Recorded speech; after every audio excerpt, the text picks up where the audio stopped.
don't get caught up in the millions, Yeah, I'ma make this shit hot.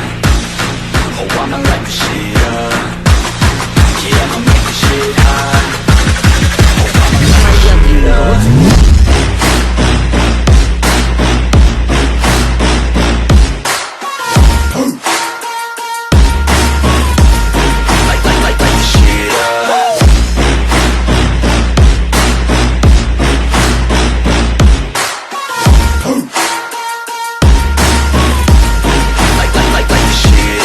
Estoy en Dragon Ball capítulo 16 al 20.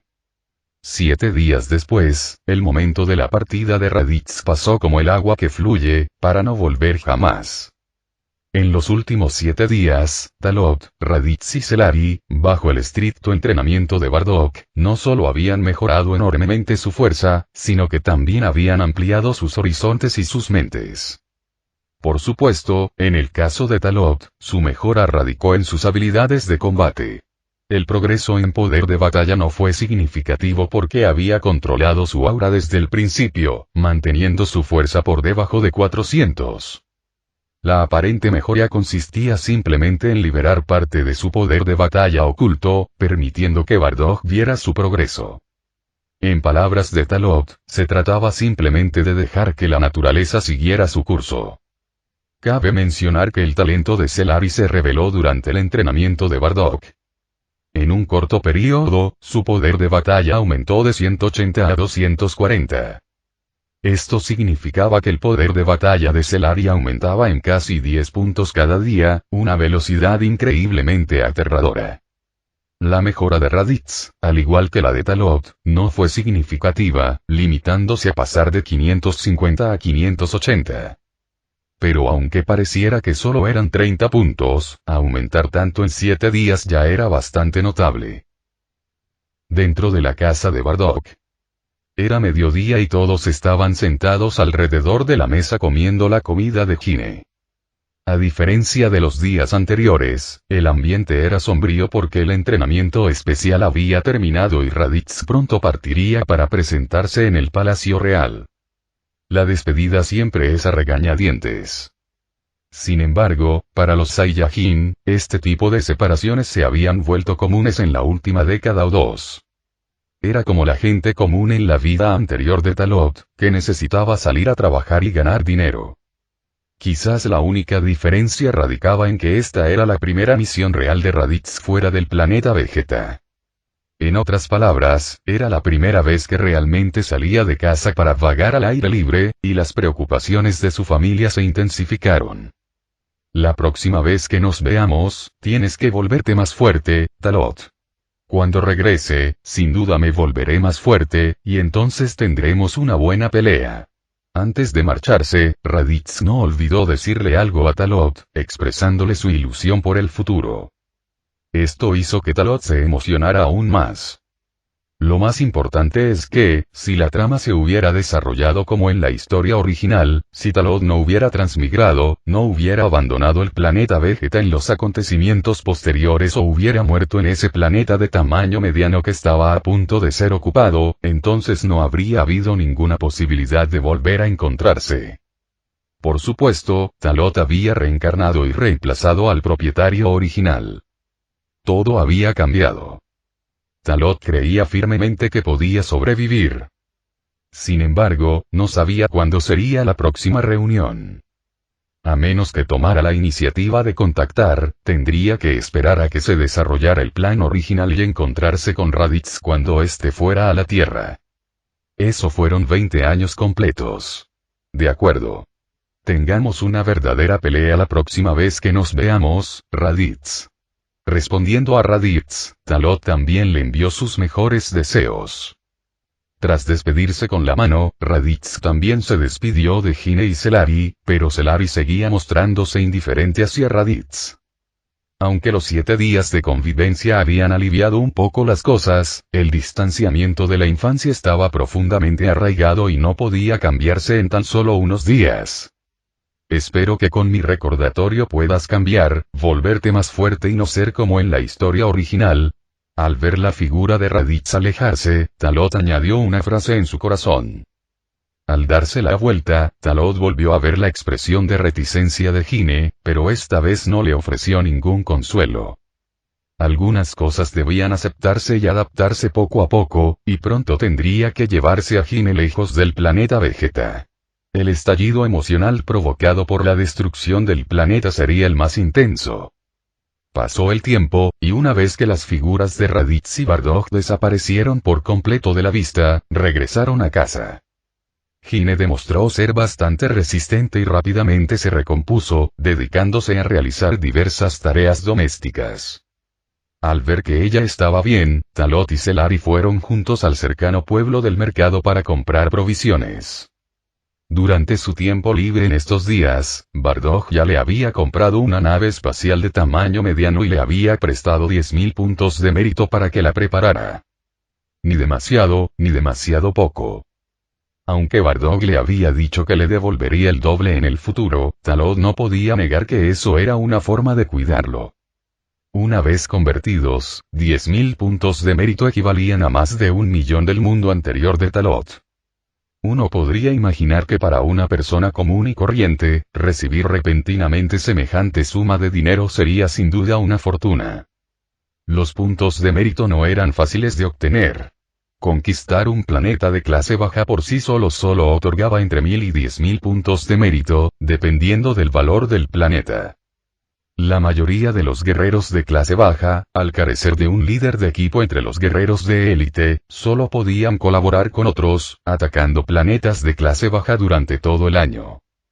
Los puntos de mérito obtenidos tras la conquista se dividirían entonces a partes iguales.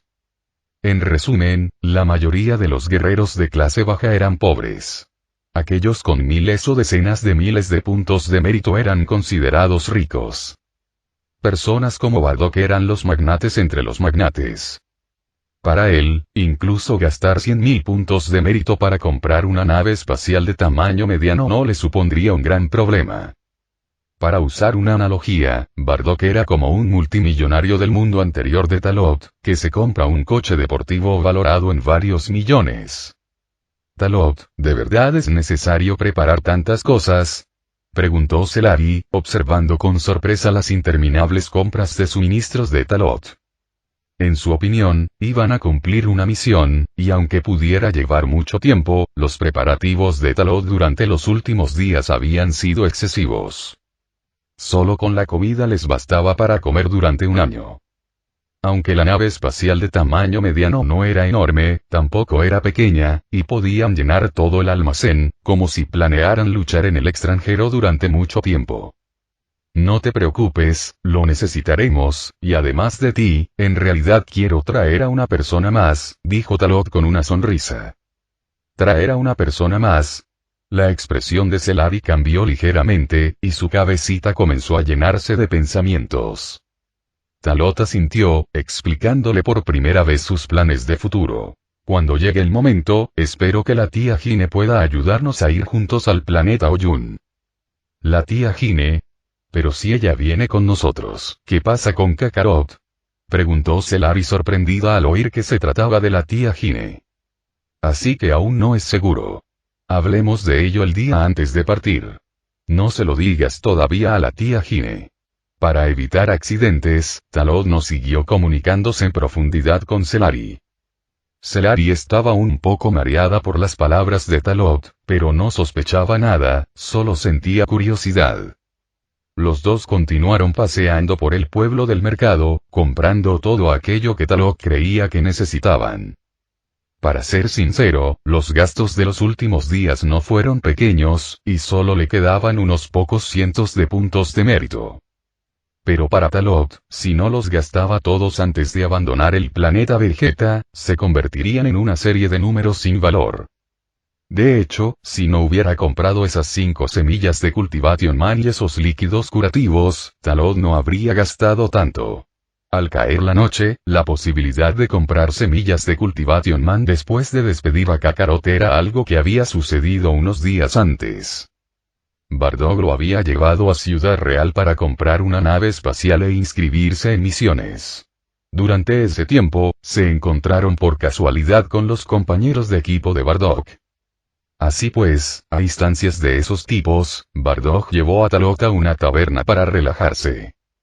Fue en esa taberna donde Talot vio, sin darse cuenta, a un guerrero de élite intercambiando en secreto semillas de cultivador por puntos de mérito, así que aprovechó la oportunidad para adquirir esas 5 semillas de cultivador al mismo precio. A partir de entonces, Talot se dio cuenta de que los Saiyajin también participaban en secreto en este tipo de negocios turbios. Y esta taberna parecía ser un lugar propicio para ese tipo de transacciones. Podría decirse que este incidente le sirvió de lección a Talot. Posteriormente, Talot fue sometido a una reprimenda por parte de Bardock. Se trataba simplemente de no ostentar la riqueza. Talot en realidad lo entendió, pero cuando vio lo que quería justo ahí, y tuvo la capacidad de conseguirlo, no lo pensó demasiado. Al final, fue porque era demasiado joven y su fuerza era demasiado débil. En palabras de Bardock, gastar varios miles de puntos de mérito a esa edad, sin ocultar en absoluto su identidad, significaba que si alguien con segundas intenciones lo tomaba como objetivo, su vida podría correr peligro. Fue una suerte que Bardock estuviera presente, por eso la transacción de Talot se desarrolló sin problemas. En cuanto al intercambio de semillas de Cultivation Man por parte de Talot, Bardock no profundizó demasiado en el tema. Quizás para él, esto no significaba absolutamente nada. En aquel momento, Talot incluso pensó que no necesitaba gastar esos puntos de mérito para intercambiarlos en secreto. Podría haberle preguntado a Bardock y haberlos conseguido. Posteriormente, al resumir esta imprudencia, Talot solo pudo atribuirla a que la situación lo había cegado, casi volcando en una cuneta. Además del cultivador, también había medicinas especiales y líquidos curativos. Pero eran fáciles de obtener, solo era cuestión de gastar puntos de mérito. Bajo la tutela de Bardock, Talot realizó intercambios por lotes en tiendas legítimas. Por supuesto, pagó con sus propios puntos de mérito. Bardock ya no sufragaba ningún gasto para él. Parecía estar diciéndole a Talot, con acciones concretas, que lo había ayudado todo lo que pudo, y que lo que sucediera en el futuro dependería de él. Tras pasear por el mercado con Celarí durante un buen rato, Talot se separó temporalmente de ella. De hecho, esta niña era demasiado dependiente de Talot, y con ella cerca, Talot no podía hacer muchas cosas. Sin su intervención, Talot regresó rápidamente a casa para calcular la hora. Su plan original era aprovechar la ausencia de Bardock por la tarde para encontrar a la tía Hine y comprobar si estaría dispuesta a acompañarlo en una misión, engañándola así para que abandonara el planeta Vegeta. Pero cuando entró en la casa y vio que Kakarot había salido de la cápsula de incubación, Talot tuvo que dejar de lado esa idea temporalmente. El momento no era el adecuado. Con Kakarot allí, no podía llevárselo consigo en una misión, ¿verdad? Aunque Talot estuviera de acuerdo, probablemente no se le permitiría hacerlo al registrarse. Llevarse en secreto a la madre y al niño en la nave espacial. Eso era posible. Pero si se descubriera, no sería un asunto menor. Talot se quedó con Hine y Kakarot durante casi una tarde. Quizás porque sabía que Kakarot era el protagonista, Talot sentía una extraña sensación cuando estaba cerca de él. Hasta el punto de tener una idea muy peculiar. Cuando volviera a encontrarse con Kakarot en el futuro, podría presumir un poco. Por ejemplo, cuando volvió a ver a Kakarot, pudo decirle con naturalidad: Kakarot, te abracé cuando eras pequeño. En aquel entonces eras tan débil que solo podías llorar. Al caer la noche. Era muy tarde cuando Bardock regresó de la ciudad real. Lógicamente, debería haber regresado después de despedir a Raditz por la noche. No fue hasta que Talot vio la pequeña nave espacial monoplaza que Bardock había traído consigo que se dio cuenta de que la trama estaba avanzando oficialmente. Este episodio que ocurrió en Dragon Ball Minus se estaba desarrollando realmente delante de él. Y a él, como observador, Bardock le permitió observar y, finalmente, despedir a Kakarot. Hine estaba desconsolada, pero en realidad no podía hacer nada porque ese era el plan de Bardock. Bardock no le mentiría ni se inventaría nada. Después de que el trío despidiera a Kakarot, no se fueron directamente a casa, sino que se quedaron mirando fijamente el cielo estrellado. Tras un largo rato, Bardock tomó la iniciativa de hablar, rompiendo el silencio reinante. Pequeño Talot, había muchas cosas que no podía contarte antes, pero ahora ha llegado el momento, y es hora de que las sepas. La expresión de Talot se tornó seria al oír esto. Esta vez, no fingió no saber nada. Tío Bardock, después de escuchar tu conversación con la tía Gine hace un momento, ya lo he adivinado. Freser va a atacarnos a los Saiyajin, ¿verdad? Por eso volviste tan rápidamente, no solo para alejar a Raditz y Kakaroto, sino también para alejarme a mí. Mientras pronunciaba esas palabras, Talot se encontró con la mirada de Bardock. La mirada sabia en sus ojos dejó a Bardock aún más asombrado. Chico, de verdad que eres inteligente. Ahora eres el único que queda. No debería ser un problema darte 2 días para completar todos los preparativos, ¿verdad? Antes de irme, toma tu celular y abandona el planeta Vegeta. El tono de Bardock era muy serio, y Talot no admitía réplica alguna. Gine, que estaba a su lado, pensó que Bardock estaba demasiado preocupado, así que dijo: ¿de verdad es necesario ser tan precavido, Bardock? Incluso si lo que dices es cierto, entonces, antes de que pudiera terminar de hablar, Bardock le interrumpió. Créeme, Gine. Y ya he decidido que puedes irte del planeta Vegeta con Talot esta vez para evitar este caos. Si no pasa nada, mejor aún, pero si ocurre algo inimaginable, tendremos que agradecer los preparativos previos. Bardock habló mucho de una sola vez, lo que sorprendió tanto a Gine como a Talot al mismo tiempo. Gine se sorprendió de que Bardock realmente quisiera que se fuera con Talot. Una extraña sensación de pánico la invadió, haciéndola respirar rápidamente, incluso con dificultad. Talot se quedó atónito al saber que Bardock había tomado esa decisión antes incluso de que él tuviera la oportunidad de hablar. Si la tía Gine se va conmigo, ¿qué harás tú, tío Bardock? Talot respiró hondo, pensando que si pudiera cambiar las cosas, tal vez podría impedir que Bardock regresara al planeta Vegeta después de completar la misión en el planeta Kanasa. Sin embargo, Talot sabía que eso era imposible. De lo contrario, no existiría la leyenda del hombre que custodiaba el paso en la historia original. El sentido de la responsabilidad de Bardock era demasiado fuerte. En una época donde la raza jugaba vida a muerte, ¿cómo podía ser tan ambicioso y temeroso de la muerte? No te preocupes por mí. No olvides que mi poder de batalla supera los 10.000. Incluso al Rey Vegeta le costaría vencerme. Rió Bardock. Poder de batalla superior a 10.000. Ni siquiera el Rey Vegeta podía derrotarlo. En efecto, parece ser. Pero el enemigo no es el Rey Vegeta, ni ningún otro Saiyajin. Talot realmente no sabe cómo describir sus sentimientos. Quizás Bardock realmente se cree fuerte, capaz de cambiar el rumbo de los acontecimientos. La realidad es tan cruel. Cuando Freser dijo que su poder de batalla antes de transformarse era de 530.000, el mundo se dio cuenta de lo aterrador que era este emperador del universo. Pensó Talot para sí mismo.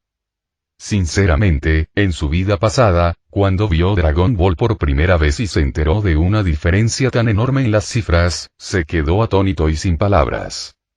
Y ese fue solo el comienzo del miedo. En aquel momento, pensó que los 530.000 puntos de poder de batalla de Freser eran algo sobrehumano, pero a medida que se desarrollaba la saga del planeta Namek, el poder de batalla final alcanzó los 120 millones, lo que trastocó por completo su visión del mundo anterior.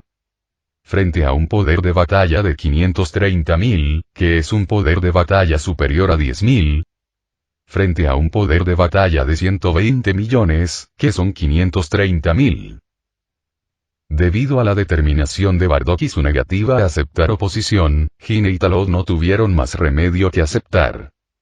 Talot lo entiende, y Gine también entiende que su marido los está protegiendo, pero aún así quiere luchar por ello, porque quiere compartir la carga con Bardock y no quiere ver a su marido enfrentarse solo a una posible crisis importante. La respuesta de Bardock es sencilla y absolutamente convincente. Su permanencia solo sería una carga para él. Tras confirmar su partida en 2 días, los 3 continuaron disfrutando del hermoso paisaje bajo el cielo nocturno. Las noches del planeta Vegeta son hermosas, adornadas con estrellas. Por supuesto, los Saiyajin generalmente no aprecian el paisaje nocturno, porque una vez que ven la luna llena y son iluminados por ondas Bloods que superan los 17 millones de unidades, experimentarán la transformación del Gran Mono. Aunque la luna del planeta Vegeta solo libera este nivel de ondas Bloods durante unos pocos días al año, los Saiyajin que saben que no pueden controlar la transformación en Gran Mono se abstendrán de estar activos por la noche. Por supuesto, para algunos Saiyajin, la transformación en Gran Mono puede controlarse. Por ejemplo, Bardock puede hacerlo, y Talot también. La historia original dice que los guerreros de élite pueden controlar su conciencia después de la transformación en Gran Simio, pero en realidad, muchos guerreros de clase baja también pueden hacerlo. Simplemente son excepcionales y tienen un talento extraordinario. Espero que el primer viaje espacial de Raditz y Kakarot transcurra sin problemas, rezó Hime al cielo nocturno.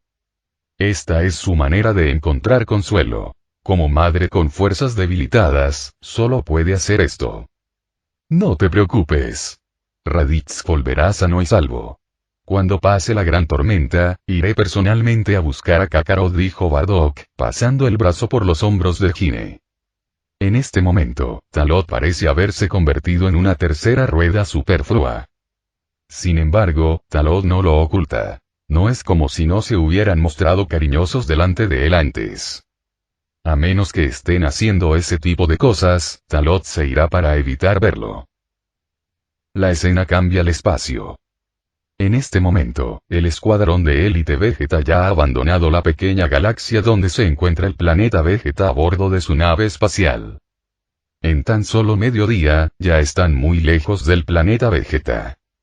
Esta es la velocidad de viaje de las naves espaciales en esta época. Dentro de unas décadas, será aún más escandalosa. Especialmente después de que Bulma y su padre, Brief, modifiquen la nave espacial, la velocidad será tan ridículamente rápida que no se puede describir con palabras. Dentro de la nave espacial, un grupo de Saiyajin se reunió en la cabina, cada uno admirando la belleza del espacio. 3 guerreros de élite de clase alta son los responsables de pilotar la nave espacial, con Raditz y otros 2 jóvenes guerreros de clase alta sentados a cada lado, detrás de Vegeta. Junto a Vegeta, hay otro guerrero de élite de clase alta. No era otra persona, era Nappa, el guardaespaldas personal de Vegeta. Sin embargo, a diferencia del Nappa de la historia original, el Nappa actual todavía es joven y no es calvo. En 1 hora, activaremos el viaje hiperespacial. En aproximadamente un mes, llegaremos al planeta Rump. Las instrucciones del Rey Vegeta no tienen límite de tiempo, así que esta misión puede considerarse un ejercicio de entrenamiento para usted, príncipe. Sus subordinados lo escoltarán y eliminarán todas las amenazas. Nappa le comunicó la información pertinente a Vegeta. En la historia original, se le describía como torpe, simple de mente y físicamente fuerte. En realidad, este tipo no es tonto en absoluto. Al contrario, es bastante listo y sabe cómo halagar a Vegeta. Respondió Vegeta simplemente, sin prestar mucha atención. Para él, esta misión no tenía ninguna preocupación. Cuando abandonó el planeta Vegeta, su padre, el Rey Vegeta, le dijo que solo se trataba de un simple ejercicio de entrenamiento. La razón era que el talento y la fuerza de Vegeta eran simplemente demasiado elevados. Su poder de batalla actual ya superaba los 3000, una cifra extremadamente alta entre los guerreros de élite. Con este poder de batalla, incluso si el planeta Rump fuera un planeta de alto nivel, ¿qué dificultad podría haber? Por lo tanto, incluso sin su condición de príncipe, incluso si Vegeta solo tuviera 5 años, aún podría ser considerado el más fuerte del equipo. El único miembro del equipo con un poder de batalla superior a 3000 o 4000 era el guerrero de élite Broly, que poseía un poder de batalla de 5000, lo que lo convertía en el guerrero más fuerte de esta misión.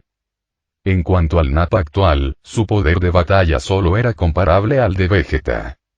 De hecho, aparte de ser alto y fuerte, era inferior a Vegeta en otros aspectos.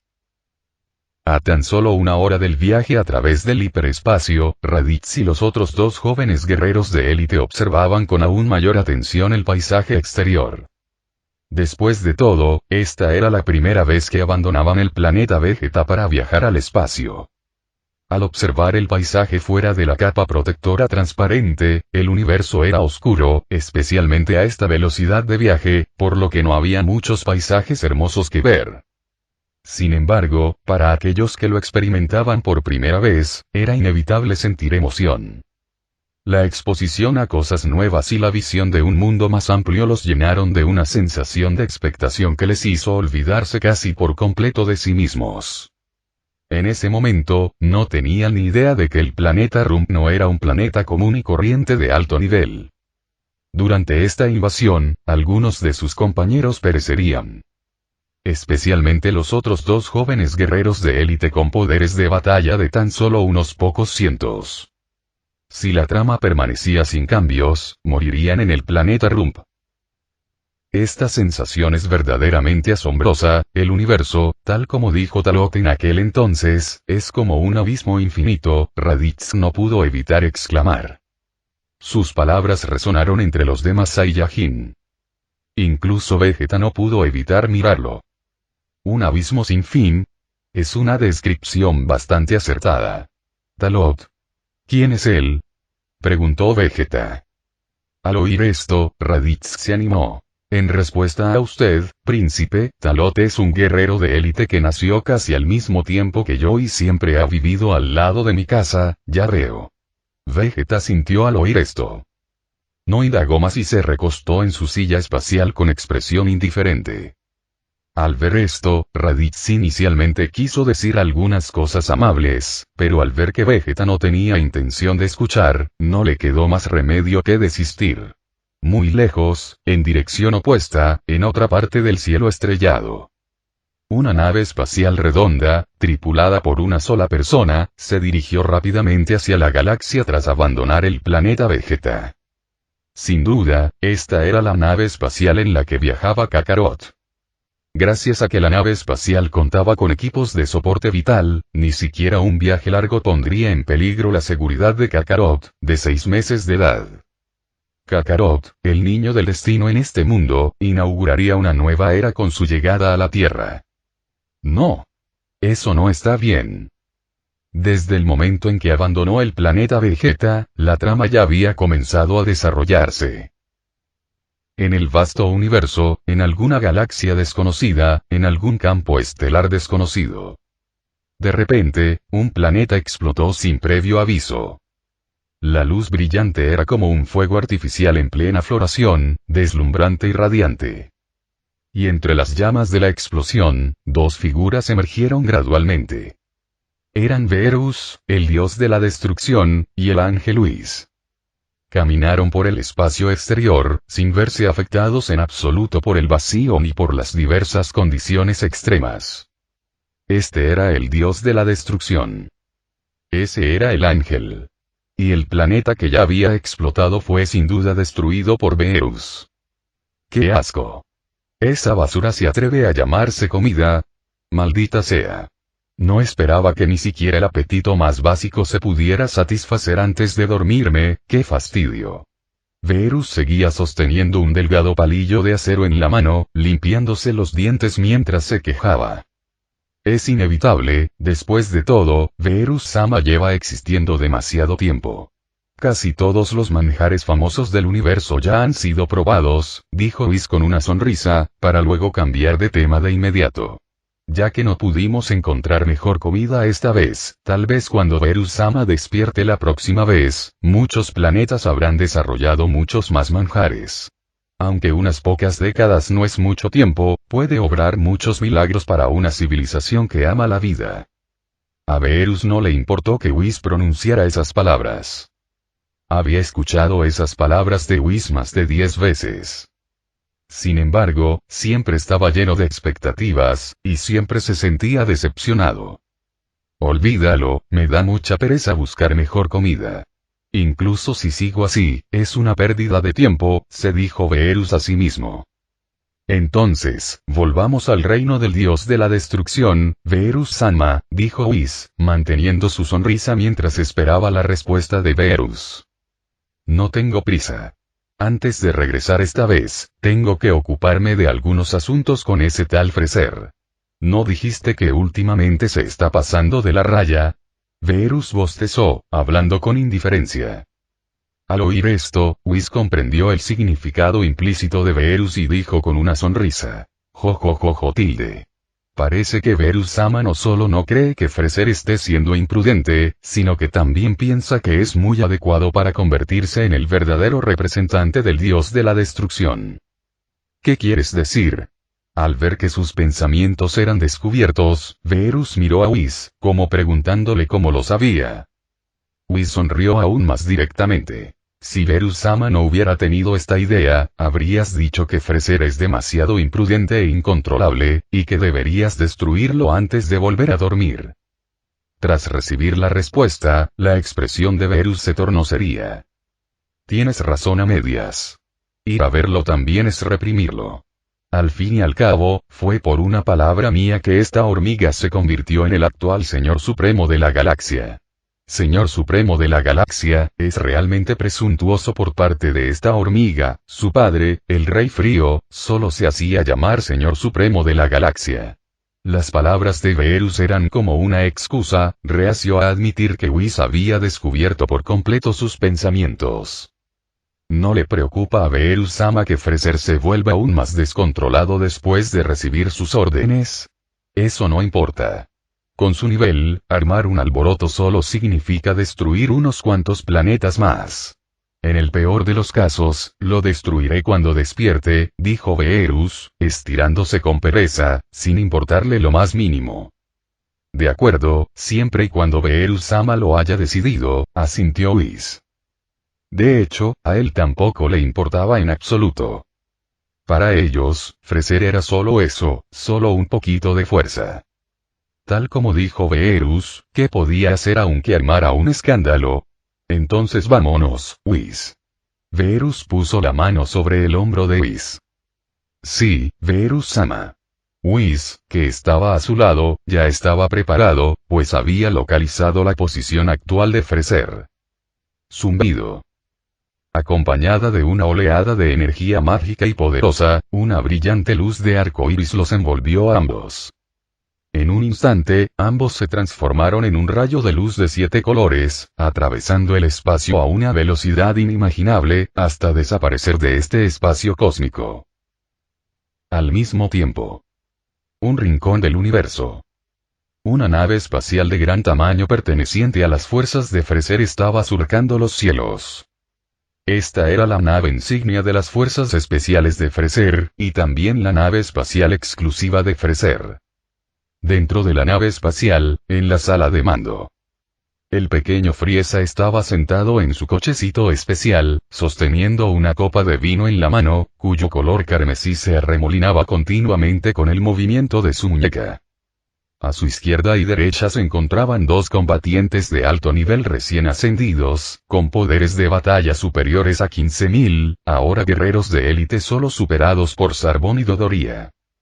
Freser les ordenó que permanecieran a su lado hasta que Zarbon y Dodoria regresaran de su misión. La eficiencia de esos monos Saiyajin es bastante buena. Esta vez, han conquistado miles de planetas para este rey y también han informado sobre muchos planetas valiosos. Si no fuera por esa leyenda ficticia, este rey sería muy reacio a eliminarlos. Olvídalo, es demasiado pronto para destruir a la raza de monos Saiyajin ahora. Después de que termine esta misión, iré al planeta Vegeta para recompensarlos como se merecen, jojojo. La risa demoníaca de Freser era extremadamente contagiosa. Incluso sus subordinados más cercanos sentían un escalofrío recorrerles la espalda. Servir a un rey es como servir a un tigre. El caprichoso Freser era cruel y mataba a la menor provocación. Si pudieran, preferirían salir en misiones antes que quedarse al lado de Freser, viviendo con miedo constante. Por supuesto, solo podían pensarlo en sus corazones, y no podían decirlo en voz alta, o ni siquiera sabrían cómo murieron. En la cabina reinaba un silencio sepulcral, porque nadie se atrevía a hablar con Fraser. Esto también era lo que más le disgustaba a Fraser. Como era de esperar, una vez que Sarbón y Dodoria se vayan, no tendré subordinados a mi lado con quienes compartir mi alegría y conversar. Fraser suspiró con indiferencia, lo que asustó a los dos subordinados, ya de por sí aterrorizados, que estaban a su lado y los hizo sudar frío.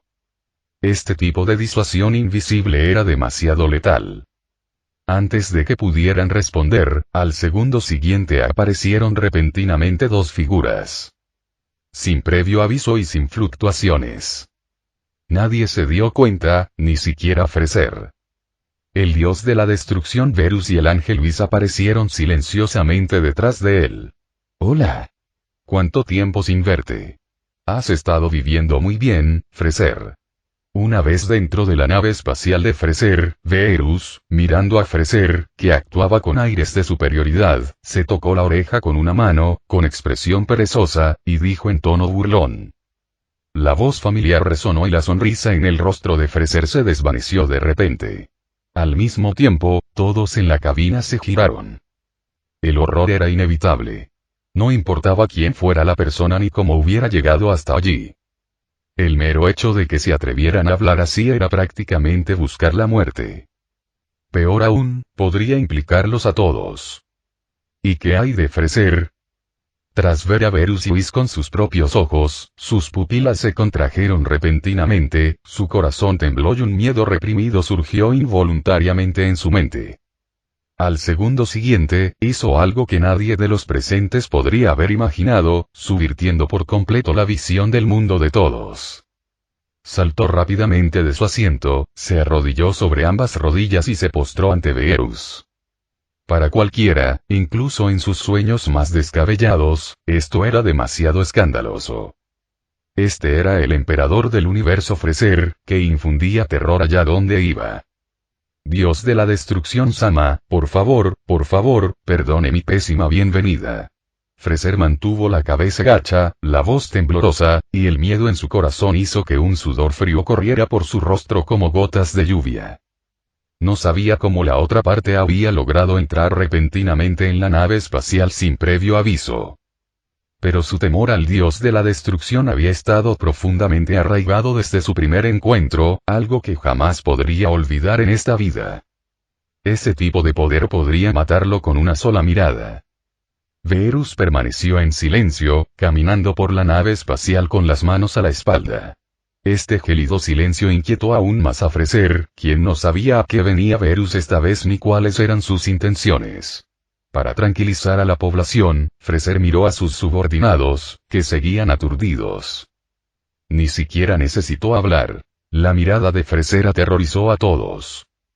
Dos guerreros de élite fueron los primeros en comprender el significado de las palabras de Fraser, y se arrodillaron frente a Verus con una sincronización perfecta. Saludos, Dios de la destrucción Sama. X2 sabía qué decir que aquellos que podían alcanzar la posición de guerrero de élite y ser apreciados por Fraser para estar a su lado definitivamente no eran idiotas con solo fuerza bruta. Tras este primer paso, los demás lo siguieron inmediatamente. Has reclutado a 2 subordinados decentes, Fraser. Esta escena hizo que Verus no pudiera evitar bromear.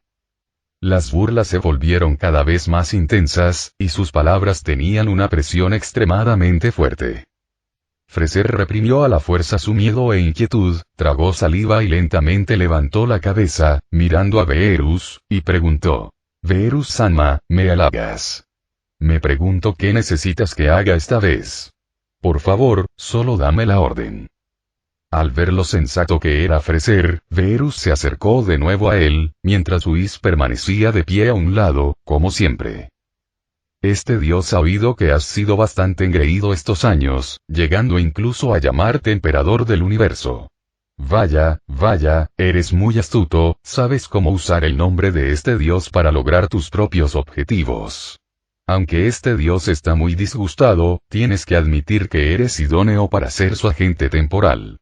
Este Dios ha venido a verte esta vez por dos razones. Primero, se acerca la hora de dormir de este Dios, y necesito encontrar un agente adecuado para las próximas décadas. Segundo, todavía hay muchos planetas en el universo que necesitan ser destruidos, así que debes saber qué hacer. Tras la intervención de Beerus, Freser se sintió inmediatamente halagado. El miedo en sus ojos desapareció, reemplazado por el éxtasis. Al poder sentarse en el trono del emperador del universo, su inteligencia era, naturalmente, bastante elevada. Le preocupaba que Beerus viniera a interrogarlo por usar el nombre del dios de la destrucción para lograr sus propios objetivos. Ahora, al escuchar las palabras de Beerus, en apariencia lo estaba reprimiendo, pero en realidad le estaba dando poder, permitiéndole convertirse en un verdadero agente del dios de la destrucción, lo que significaba que durante el sueño de Beerus, él sería el dios de la destrucción. Dios de la destrucción. Era la existencia suprema del universo.